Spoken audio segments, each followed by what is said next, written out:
Meus irmãos e irmãs, que a graça e a paz do nosso Senhor Jesus Cristo sejam com todos. Quero convidá-los a abrirem a palavra de Deus em Josué, capítulo 7. Josué, capítulo 7.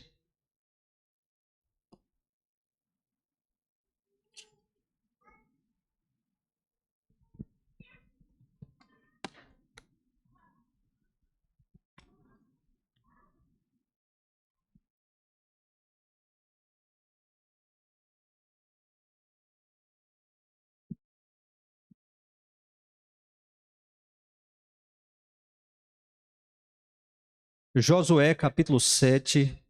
A nossa leitura será do versículo 1 até o verso 9.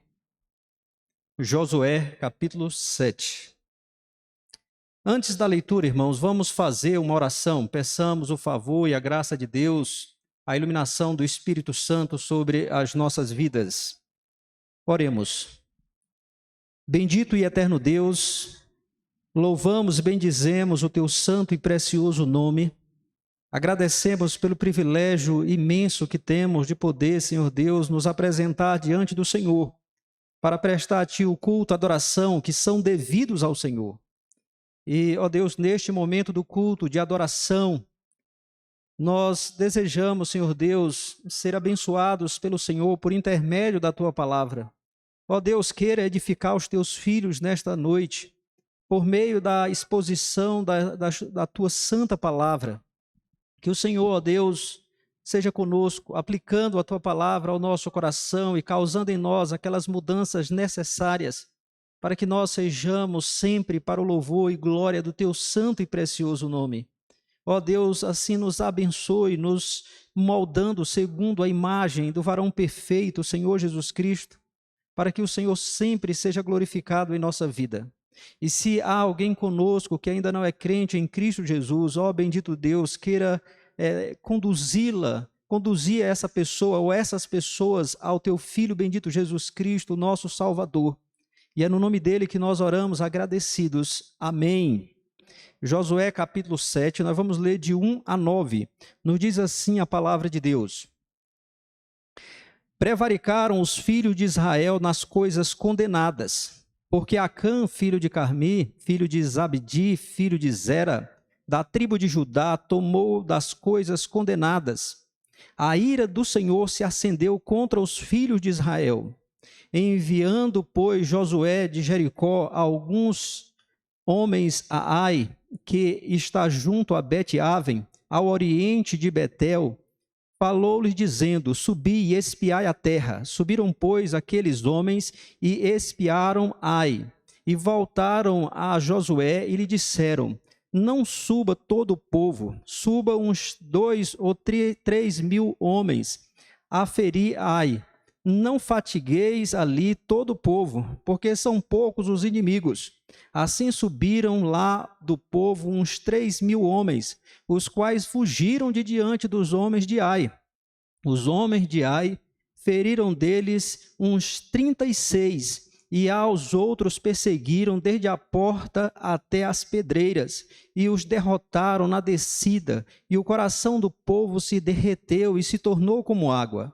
Então Josué rasgou as suas vestes e se prostrou em terra sobre o rosto perante a arca do Senhor até a tarde. Ele e os anciãos de Israel, e deitaram pó sobre a cabeça. Disse Josué, Senhor Deus, por que fizeste esse povo passar o Jordão para nos entregares nas mãos dos amorreus para nos fazerem perecer? Tomara nos contentáramos em ficar da além do Jordão. Senhor, que direi? Pois Israel virou as costas diante dos seus inimigos. Ouvindo isto, os cananeus e todos os moradores da terra nos cercarão e desarraigarão o nosso nome da terra. E então, que farás ao teu grande nome? Amém. Que Deus aplique a sua palavra ao nosso coração. Meus irmãos e irmãs, nesta ocasião, E na exposição desse texto, nós queremos pensar sobre a absoluta necessidade da disciplina eclesiástica.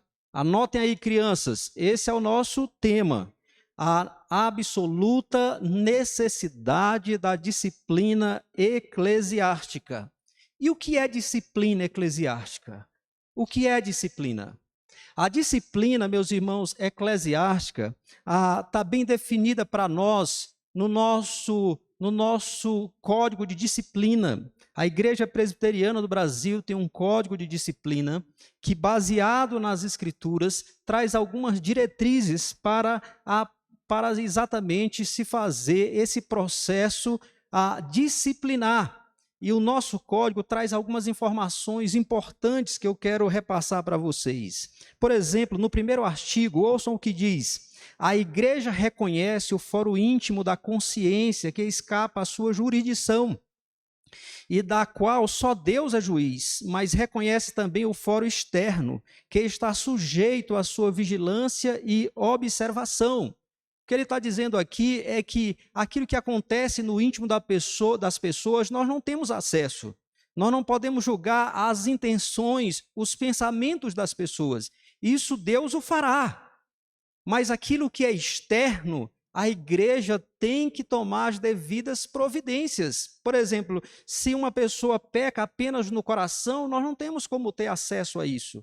Mas se ela peca externamente, isso vem ao conhecimento da igreja, a igreja precisa tratar desse pecado. A igreja tem a autoridade, como diz aqui, a jurisdição para exatamente exercer ali a disciplina, caso seja necessária. E no segundo artigo do nosso código diz assim: disciplina eclesiástica é o exercício da jurisdição, ou seja, da autoridade espiritual da igreja sobre seus membros, aplicada de acordo com a palavra de Deus. Toda disciplina visa edificar o povo de Deus, corrigir escândalos, erros ou faltas, promover a honra de Deus, a glória de nosso Senhor Jesus Cristo e o próprio bem dos faltosos. Então aqui a disciplina é exatamente isso, é a igreja zelando pela sua santidade, exercendo essa autoridade que o próprio Senhor Jesus Cristo concedeu à igreja.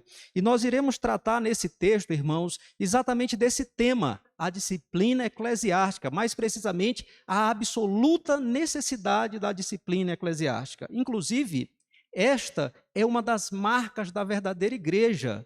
Nas quartas, nós estamos estudando esse assunto. Quais são as marcas, as características da verdadeira igreja ou da igreja do nosso Senhor Jesus Cristo? E uma delas é exatamente o exercício fiel da disciplina eclesiástica. A verdadeira igreja preza, zela pelo nome de Cristo, pela santidade da igreja e pelo bem, inclusive, dos faltosos. E nós veremos isto neste texto. Hoje nós não temos como olhar todo o texto, em virtude da sua extensão, porque o nosso objetivo é exatamente expor todo esse capítulo, mas como ele é muito grande e são muitas as informações que podemos extrair dele, então nós vamos dividir essa mensagem, que ficaria muito grande, em duas menores. Então, vamos olhar para o nosso texto e primeiramente perceber o contexto aqui do nosso texto, porque esse texto narra um acontecimento que se deu numa ocasião muito importante, crucial do povo de Deus. Foi exatamente durante a conquista da terra prometida, mais precisamente no início dessa conquista. Vocês devem estar lembrados de como Deus poderosamente libertou os hebreus lá do Egito, em cumprimento à sua promessa a Abraão. Deus libertou o seu povo, os hebreus, lá daquela escravidão sob a qual eles estavam por 400 anos, conduziu esse povo de maneira maravilhosa pelo deserto, e eles tinham passado o Jordão a pé enxuto, assim como tinha acontecido no Mar Vermelho 40 anos antes, e agora eles já tinham inclusive conquistado a primeira cidade, a cidade de Jericó. Vocês lembram, de maneira maravilhosa, o Senhor Deus mandou que o povo rodeasse a cidade durante 6 dias sem falar nada. No 7º dia, eles deviam rodear a cidade de Jericó 7 vezes e no final gritassem. E quando isso aconteceu, as muralhas de Jericó caíram e eles invadiram a cidade e a tomaram. Então foi uma vitória retumbante por causa do poder do Deus maravilhoso, Deus todo-poderoso, que tinha dado a eles a terra prometida. E agora tem uma cidade insignificante. É a próxima cidade a ser conquistada, uma cidade muito pequena, chamada Ai. E eles então pensam, vai ser moleza, fácil tomar essa cidade. E eles estão pensando assim, contudo, aquilo que parecia ser fácil se tornou impossível para eles. E por quê? Qual a causa? A causa era uma só. Havia pecado no acampamento de Israel, no meio do povo de Deus. E Deus não estava com eles naquela batalha. Então, irmãos, posto isso, vamos olhar para esse pecado. Primeira coisa que vamos destacar aqui, o pecado de Acã. Crianças, esse é o primeiro ponto. Podem anotar aí no caderno de vocês. O pecado de Acã. Versículo 1. Nos diz aí a primeira parte do versículo. Prevaricaram os filhos de Israel nas coisas condenadas, porque Acã, filho de Carmi, filho de Zabdi, filho de Zera, da tribo de Judá, tomou das coisas condenadas. Então, aqui nós temos o pecado de Acã. Deus havia dado uma ordem por intermédio de Josué, isso está no capítulo 6. Quando eles foram tomar a cidade de Jericó, Deus ordenou que ninguém tomasse qualquer coisa daquela cidade. Tudo seria destruído e todo metal precioso, prata, ouro, bronze, tudo seria recolhido e isso para o Senhor. Ninguém podia pegar absolutamente nada, porque ali eram as primícias para Deus. O Senhor é que é o dono de tudo. O Senhor é que guerreia pelo seu povo. E aqueles despojos da guerra tinham que pertencer a Deus, como as primícias da vitória sobre aqueles povos. E a ordem está muito clara. No versículo, vocês podem ver essa ordem, nos versículos 17, de 17 a 19. Diz assim, do capítulo 6. Porém, a cidade será condenada, ela e tudo quanto nela houver. Somente viverá Raabe, a prostituta, e todos os que estiverem com ela em casa. Porquanto escondeu os mensageiros que enviamos, tão somente guardai-vos das coisas condenadas, para que, tendo-as vós condenado, não as tomeis, e assim torneis maldito o arraial de Israel, e o confundais. Porém, toda prata e ouro e utensílios de bronze e de ferro são consagrados ao Senhor, e irão para o seu tesouro. Então nada podia ser tomado, e o que sobrasse devia ser destruído totalmente, queimado, consumido pelo fogo. Mas Acã, apesar de saber disso, de ter ouvido claramente essas ordenanças, ele tomou das coisas condenadas.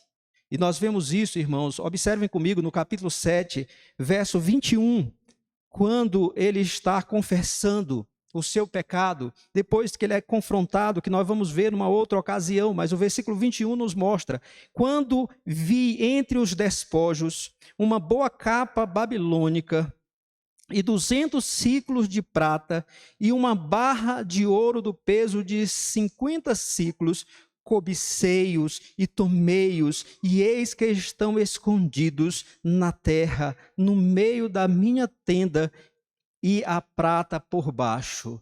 Então ele diz, aqui ele está confessando como foi que aconteceu. Depois que eles destroem ali os inimigos, ele vê essa capa babilônica, ele vê a prata, ele vê o ouro, ele cobiçou, ele tomou e escondeu. Percebam, irmãos, a dinâmica do pecado.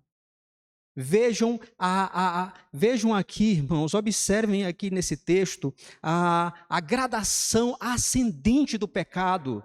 Primeiro ele vê, ele põe os olhos naquilo. O seu coração cobiça, ele cobiçou, ele desejou, ele foi lá, ele tomou e ele levou para a sua tenda e escondeu, o que mostra que ele estava plenamente consciente de que aquilo era errado, de que aquilo era pecado, de que aquilo era contrário à ordem de Deus.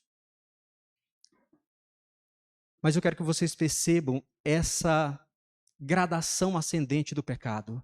Ver, desejar, tomar e tentar esconder. Isso é muito comum. Lembram de Davi? Ele saiu ali na sacada do seu palácio, olha e vê uma mulher formosa tomando banho. Ele a deseja e ele manda buscá-la. E depois, ele tenta esconder os seus rastros. A concupiscência dos olhos, a concupiscência da carne e, por fim, a ação. É isso que nós temos aqui, irmãos. E aqui nós aprendemos algumas lições preciosas sobre esse grande e terrível inimigo que todos nós temos e que habita em nós, o pecado. Eu queria que vocês entendessem, que vocês ouvissem. A primeira lição que temos aqui, irmãos, é que o pecado é transgressão da lei de Deus. Pecado é transgressão da lei de Deus. Veja, por que Acã ele pecou ao tomar daquelas coisas? Por que isso foi pecado? Por que isso foi errado? Por que isso foi reprovável? Porque Deus tinha ordenado, ninguém pega nada. Toda prata, todo ouro são meus. Havia uma ordem expressa. Porque pecado, irmãos, é transgressão da lei de Deus. 1 João nos diz isso. Pecado não é aquilo que eu digo que é, ou que a igreja diz que é, mas é aquilo que Deus diz na sua santa, infalível e inerrante palavra. Eu não tenho direito, por exemplo, de dizer que uma coisa é pecado se a Bíblia não diz que é. E eu não tenho direito de dizer que uma coisa não é pecado se a Bíblia diz que é. Porque quem determina o que é certo e errado, o que é pecado e o que não é a palavra de Deus. Por que é, crianças, que vocês têm que obedecer aos seus pais? Por que, crianças, que quando vocês desobedecem aos pais, vocês estão pecando? Por que é? Porque Deus disse: honra o teu pai e a tua mãe. Desonrar os pais é pecado, porque Deus determinou que nós devemos honrá-los. E assim vale para todas as coisas. Pecado é aquilo que a Bíblia diz que é. Então, pecado é a transgressão da lei, é desobedecer à vontade revelada de Deus. Isso é pecado. E por isso que é odioso aos olhos de Deus, porque é uma afronta à sua santidade, à sua justiça, à sua vontade soberana. Por isso o pecado é odioso aos olhos de Deus. Mas, em segundo lugar, irmãos, pecado também tem a ver não apenas com aquilo que nós fazemos, mas também com aquilo que nós somos. Isso é muito importante. É fundamental que entendamos isso. Vejam, ele viu e ele cobiçou em seu coração. Ele cobiçou. A sua natureza pecaminosa entrou em ação. E ele desejou aquilo que era proibido. Aquilo que Deus tinha dito que não deveriam tomar. Essa inclinação que todos nós temos, uma inclinação para o mal, essa corrupção interna, é que nos leva aos atos pecaminosos. Tiago mesmo diz, a palavra do Senhor, o Espírito de Deus, por meio de Tiago, nos diz ali no capítulo 1, versículos 14 e 15, o seguinte: cada um é tentado pela sua própria cobiça, quando esta o atrai e seduz. Então a cobiça, depois de haver concebido, dá à luz o pecado. E o pecado, uma vez consumado, gera a morte. Então ele está dizendo que cada um de nós é tentado pela sua própria cobiça. Cobiça, entenda, como natureza pecaminosa, como corrupção interior, como inclinação para o mal, aquilo que a Bíblia chama de velho homem, natureza terrena, natureza pecaminosa, e que está presente em cada um de nós. Isso é pecado. Isso também é chamado de pecado. E foi isso que levou Acã a tomar daquelas coisas proibidas. E é isso, meus irmãos, que leva a mim e a vocês a transgredirem a lei de Deus e, às vezes, infelizmente, de maneira consciente. Por isso o apóstolo Paulo diz assim: fazei morrer a vossa natureza terrena. Fazei morrer. E a palavra aqui, ela tem ação contínua. Façam morrer continuamente a natureza terrena de vocês. Todos os dias, nós temos que travar uma luta contra essa nossa natureza pecaminosa, porque ela quer colocar os nossos olhos onde eles não devem estar, porque ela quer colocar as nossas mãos onde as nossas mãos não devem estar. É essa natureza terrena contra a qual nós devemos lutar. E mais, irmãos, terceiro lugar, ou a terceira lição: todo pecado voluntário envolve idolatria na sua essência. Todo pecado voluntário envolve idolatria na sua essência. Quando Acã viu aqueles objetos, a prata, o ouro, a capa, ele ficou diante de uma decisão. Ou ele glorificava a Deus obedecendo à ordem de Deus, ou ele atenderia os desejos pecaminosos do seu coração corrompido. Ele estava diante de uma decisão a ser tomada. E ele colocou a ordem de Deus e o próprio Deus de lado e atendeu os desejos pecaminosos do seu coração e tomou aqueles objetos para si. Idolatria. Não amou a Deus mais do que aqueles objetos. Não amou a Deus mais do que os seus próprios desejos. É idolatria. Todo pecado, irmãos, todo pecado voluntário envolve idolatria. Porque sempre decidiremos ou Deus ou a nossa vontade. Ou a ordem de Deus ou os nossos desejos pecaminosos. É idolatria. Por isso, meus irmãos e irmãs, devemos vigiar não só as nossas ações,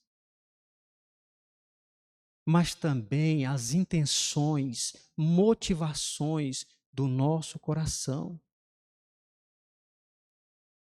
Não só devemos atentar para aquilo que acontece externamente, mas, sobretudo, para aquilo que acontece internamente.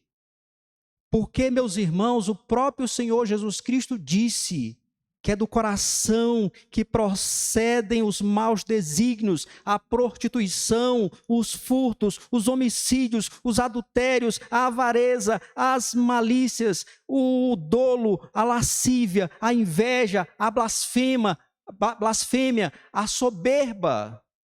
É do coração que procedem essas coisas. E, portanto, nós temos que vigiá-lo, guardá-lo, estarmos atentos. Por exemplo, irmão, dificilmente uma pessoa cai em adultério assim, num piscar de olhos. Quando a coisa acontece externamente, geralmente já vem acontecendo no coração, no íntimo. Por isso, meus irmãos, devemos ouvir aquilo que o Espírito Santo nos diz no livro de Provérbios sobre tudo que se deve guardar. Guarda o teu coração, porque dele procedem as fontes da vida. Devemos vigiar o nosso coração e trabalharmos em oração, em meditação na palavra, em leitura e estudo da palavra, em ouvir a palavra, para que o nosso coração seja do Senhor, para que atendamos aquela convocação que está também no livro de Provérbios: filho meu, dá-me o teu coração. Porque quando, de fato, Cristo está reinando em nosso coração, tudo mais estará sob o controle de Cristo. Por isso, o apóstolo Pedro vai dizer na sua carta, no capítulo 3, santificai a Cristo em vosso coração como Senhor. Porque quando isso acontece, irmãos, tudo mais estará debaixo do controle de Cristo. Então, vigiemos o nosso coração. Crianças, a lição para vocês é essa aqui, ouçam, não hajam com ira, com inveja, com egoísmo e coisas do tipo, porque essas coisas vêm do seu coraçãozinho pecaminoso e desagradam a Deus. Antes, procurem agir com amor, mansidão, paciência e busquem para isso a ajuda do Espírito Santo, que produz em nós essas coisas. Peçam a Deus: Senhor, encha-me com o teu Espírito, produz em mim o fruto do Espírito, para que eu haja com amor, eu haja com mansidão, com paciência. Você também, criança, precisa vigiar o seu coração, porque como nós adultos, você também é uma pessoa pecadora e tem um coração corrupto. Então vigie o seu coração. Em segundo lugar, irmãos, aí vem o nosso segundo ponto, crianças. Em segundo lugar, eu quero destacar a consequência do pecado de Acã sobre Israel, sobre o povo de Deus ali da antiga aliança.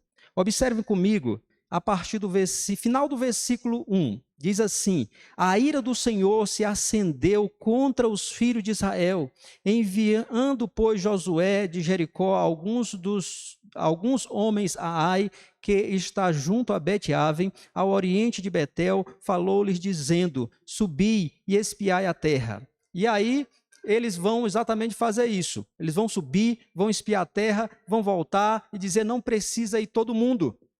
Não precisa ir todo o exército, não vamos cansar o povo, vamos apenas alguns de nós. E aí eles mandaram uns 3.000 homens. A cidade era pequena, era insignificante, os inimigos eram poucos, e a vitória é certa. 3.000 homens são mais do que suficientes para que nós possamos conquistar aquela cidade. E eles foram, mas a vitória não veio, pelo contrário.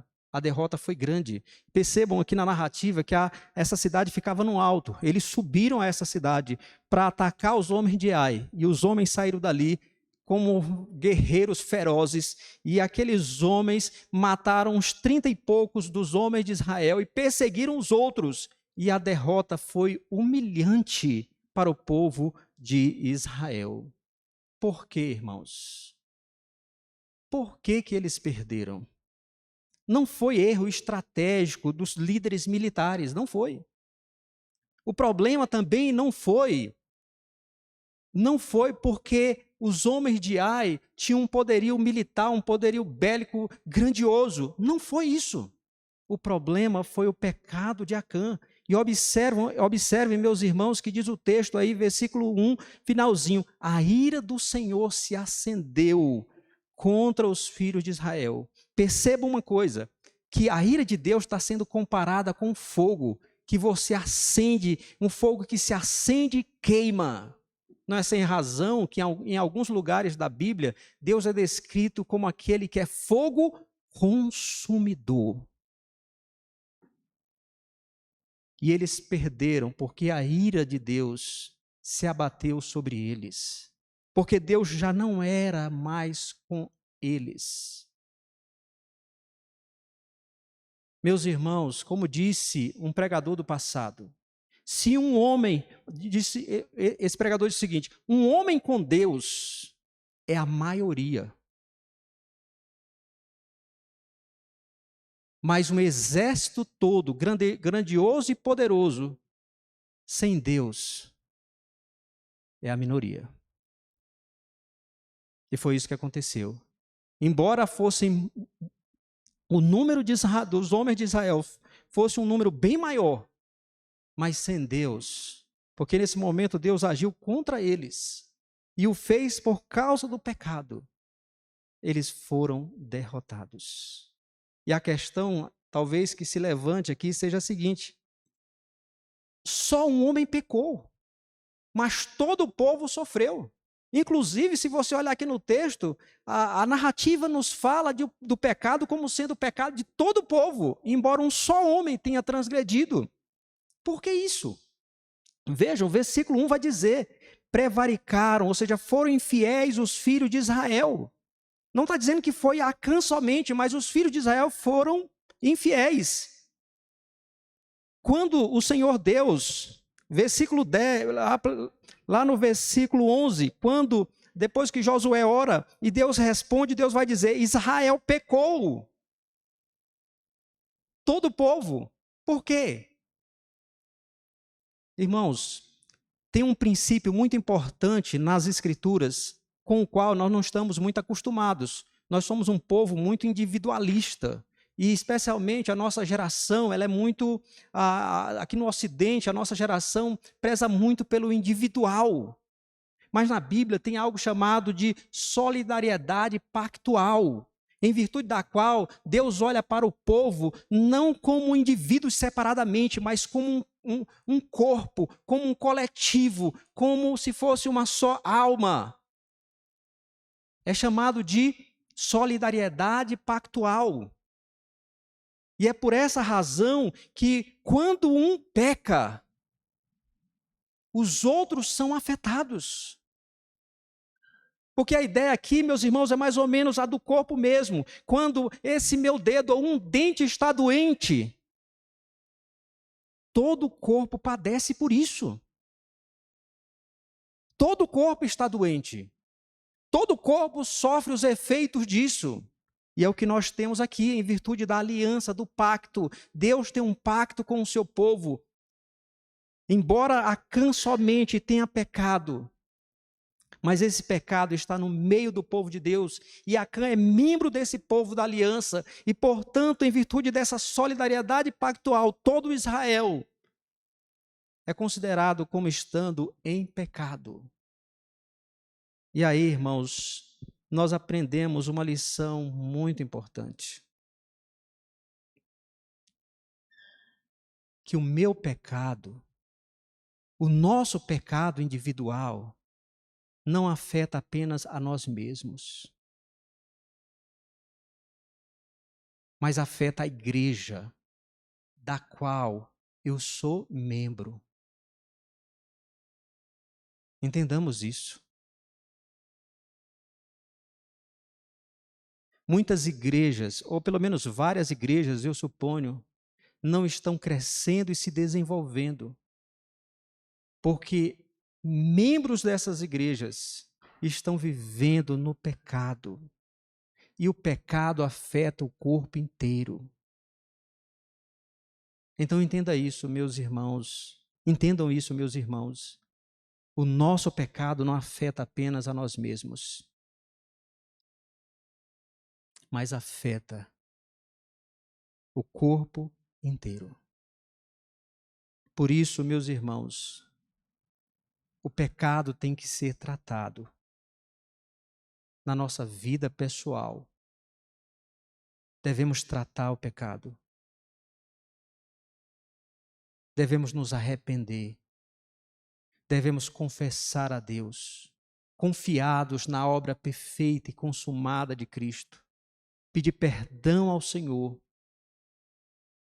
para que o desagrado do Senhor não se abata sobre nós e sobre a igreja da qual eu faço parte. Mas não só isso, a igreja precisa tomar providência. Porque quando o pecado chega ao conhecimento da liderança, do conselho, precisa haver a disciplina.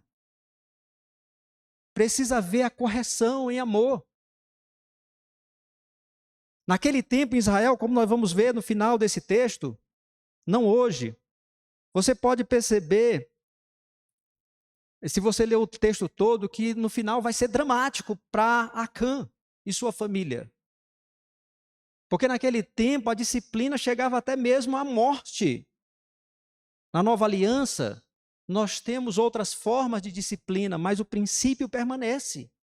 Como, por exemplo, a demonstração perante o conselho, o afastamento da ceia do Senhor, e naqueles casos extremos, a exclusão. Porque quando esse meu membro, esse dedo está com um problema sério que pode afetar todo o corpo e não tem mais, não quer se corrigir, então ele deve ser amputado para que a santidade do corpo, a saúde do corpo permaneça. Então, a disciplina é de fato necessária. Irmãos, nós vamos terminar aqui, mas mostrando o seguinte, que o pecado, ele é sério, ele é terrível, e nós não podemos ficar passivos. Se nós estamos convivendo com o pecado de maneira tranquila, é bom verificar se você realmente é um crente em Cristo Jesus.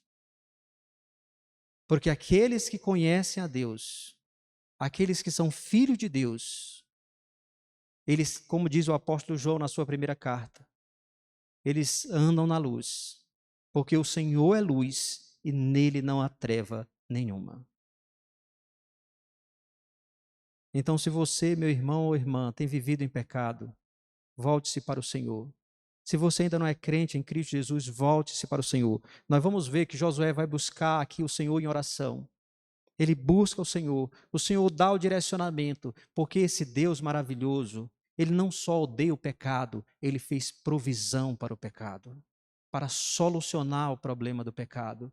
E aquilo que nós não podemos resolver, Deus fez em Cristo, enviando o seu Filho para morrer no lugar de pecadores, para que nós fôssemos livres não só da condenação do pecado, mas também recebêssemos o Espírito Santo para ir nos limpando e trabalhando em nosso coração para gradualmente ir removendo a poluição do pecado, até aquele dia, quando o Senhor Jesus Cristo voltar. E então seremos sem pecado, porque como diz a Bíblia, assim como Ele é, Ele vai nos tornar. Então, irmãos, não vivamos passivamente com o pecado. Lutemos contra o pecado, porque em Cristo nós temos a solução desse inimigo terrível que traz consequências sobre a minha vida e sobre a vida daqueles que me cercam. Porque o salário do pecado é a morte, mas o dom gratuito de Deus é a vida eterna em Cristo Jesus. Amém. Vamos orar. Senhor Deus, nós rendemos graças ao Senhor pela Tua palavra que é viva e eficaz. Agradecemos, ó Deus, pela obra perfeita de Cristo Jesus. O pecado é algo terrível. O pecado, ó Deus, tem um poder destruidor, avassalador. Mas a graça do Senhor em Cristo é muito maior. Porque a Tua palavra nos diz que onde abundou o pecado, superabundou a graça. E nessa certeza, nos voltemos para o Senhor Jesus, o Teu Filho amado, que é o Cordeiro do Senhor, que tira o pecado do mundo, para que nós vivamos vidas santas, piedosas, para o louvor e glória do Senhor. É o que nós te imploramos, ó Deus, agradecidos, no nome de Cristo Jesus, o nosso bendito Salvador. Amém. Nós vamos cantar, irmãos, vamos